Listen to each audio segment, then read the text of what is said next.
네, 안녕하세요. 조고생입니다.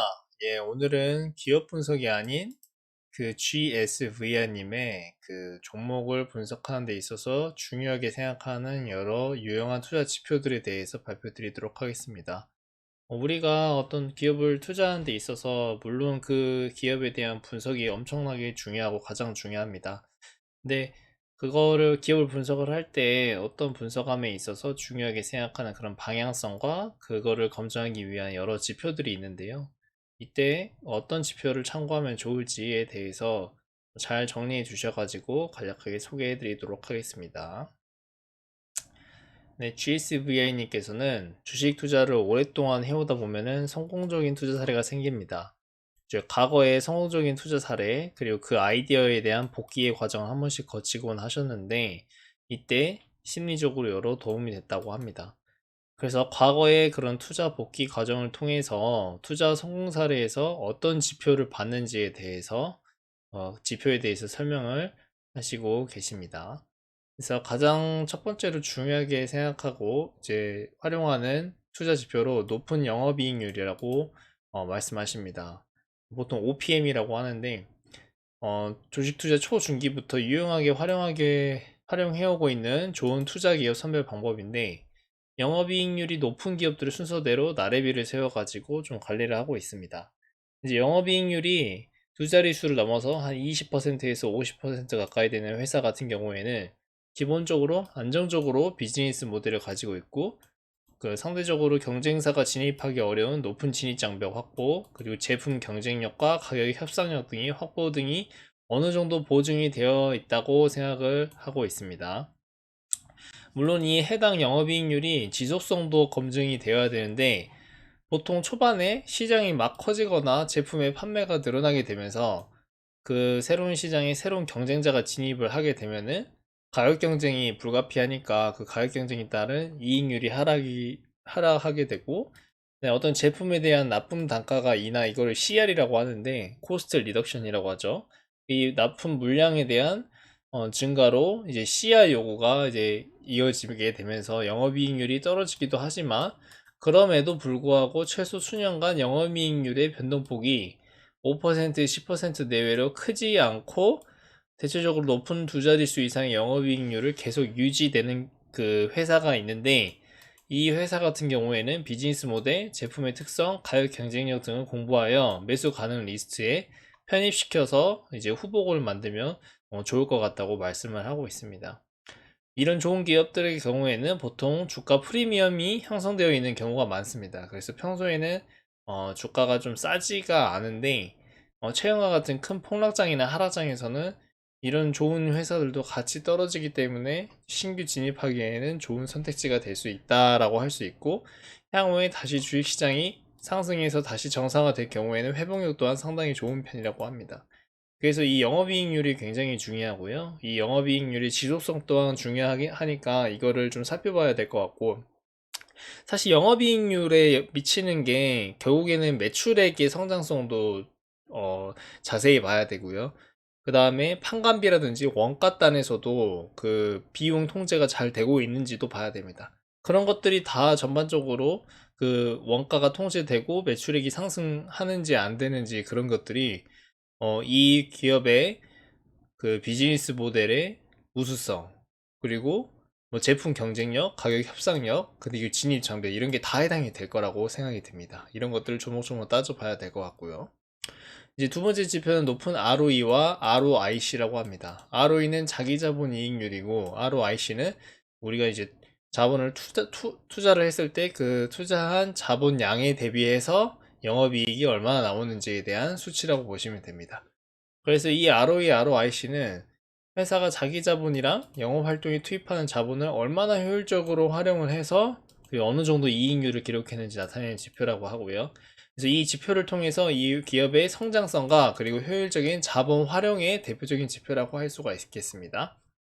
저도 이 ROE를 굉장히 많이 활용을 하고는 하는데 높은 ROE 기업들을 선별을 해서 기업 분석 작업을 진행해 보면은 기업 선별에 도움이 되기도 합니다. 이제 실적이 증가하면서 기업이 성장해 나갈수록 자기 자본과 영업 투하 자본은 자연스럽게 늘어나게 되면서 낮아질 수가 있습니다.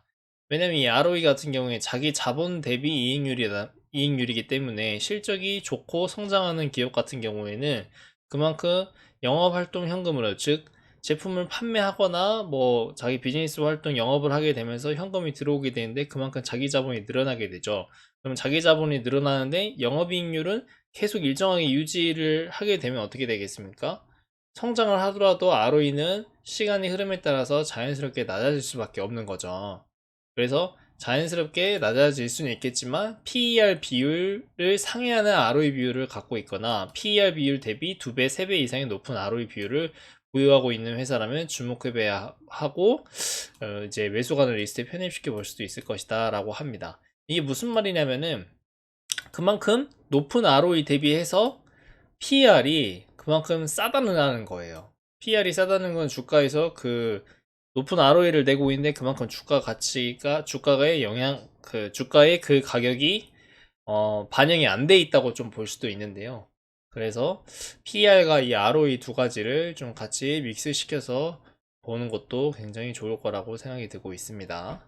하지만 자기 자본이 적은 비즈니스 모델을 가지고 있는 IT 기술주라든지 플랫폼 관련주라든지 바이오주가 같은 이런 기업가 같은 경우에는 일시적인 적자 기업들에 대한 평가 기준으로 사용되기는 힘들 것이고, 그리고 앞서 언급한 것처럼 기업이 빠르게 성장할수록 ROE 비율 또한 낮아질 수밖에 없으니까 초기 성장주의 발굴 시에는 특히 유용하고 고성장세를 지속하는 유지하는 성장주의 성장 과정을 추적 관찰하는데 보드 지표로 활용할 수 있겠다라고 하십니다.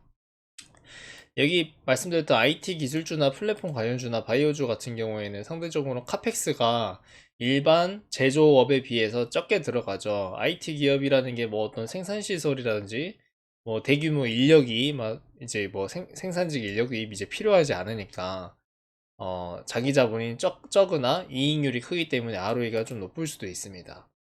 상대적으로 PER 배수도 많이 살펴봐야 될 것 같고, 그래서 이 ROE 같은 경우에는 영업이익률에 대한 지표도 이제 가지고 있지만 자기 자본을 어떻게 효율적으로 배치시키냐도 상대적으로 지표에서 나타나고 있을 수 있기 때문에 자산 배분을 어떻게 하는지도 볼 수 있습니다. 예를 들어서 뭐 배당이라든지 뭐 배당을 많이 하거나 그런 회사들 같은 경우에는 자기 자본이 늘어나지 않고 그만큼 배당으로 현금이 나가니까 자기 자본을 일정하게 유지하면서 영업이익률도 강하게 유지하기 때문에 높은 ROE를 꾸준하게 유지하고 있는 회사도 극히 일부지만 있긴 있어요.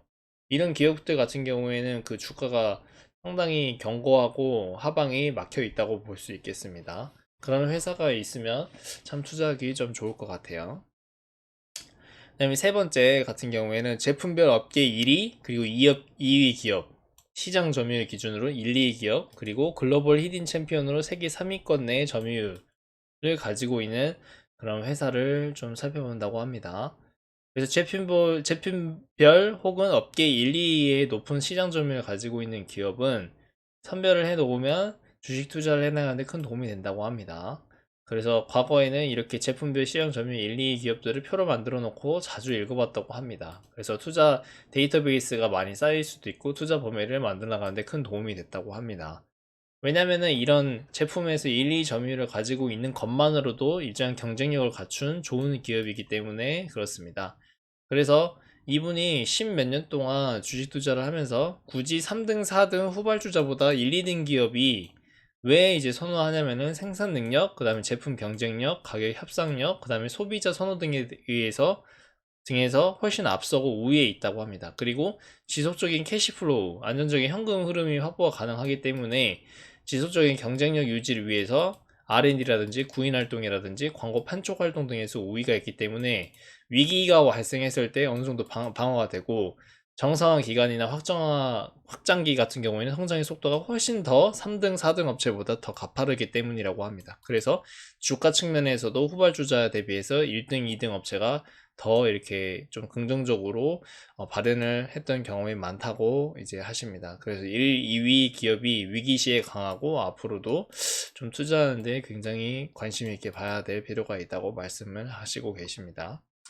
네, 이제 그 투자하는데 유용한 지표 관련해 가지고 1편 여기서 마치겠고요. 시간이 되시면 구독, 좋아요 부탁드리도록 하겠습니다. 영상 제작에 큰 힘이 됩니다. 감사합니다.